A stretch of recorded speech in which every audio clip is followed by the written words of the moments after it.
ওসমান হাদী হত্যা মামলার প্রধান আসামি ও মূল শুটার ফয়সাল করিম মাসুদ ভারতে গ্রেফতার হয়েছেন।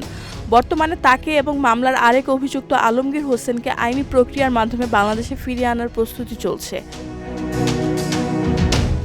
৮ মার্চ ভারতের সংবাদ সংস্থা ANI ও পশ্চিমবঙ্গের গণমাধ্যম জানায়, ফয়সাল ও আলমগীরকে গ্রেফতার করেছে ভারতের Paschimbanga police special task force.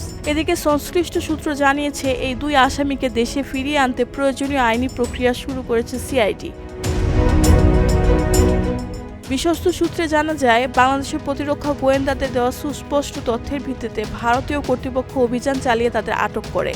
গত বছরের 12 ডিসেম্বর ঢাকার চাঞ্চল্যকর এই হত্যাকাণ্ডের পর তারা সীমান্ত অতিক্রম করে ভারতে পালিয়ে আত্মগোপন করেছিলেন।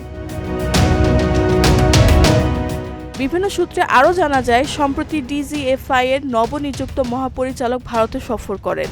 সে সময় তিনি হাদী হত্যা মামলার আসামি সহ পলাতক সন্ত্রাসীদের আটক করে বাংলাদেশে ফেরত পাঠানোর বিষয়ে ভারতীয় কর্তৃপক্ষের সঙ্গে আলোচনা করেন। এই প্রেক্ষাপটে গোয়েন্দা তথ্যের ভিত্তিতে অভিযান চালিয়ে দুই আসামিকে আটক করা হয়েছে বলে জানা গেছে। রেহানা বেগম, প্রজন্ম 24।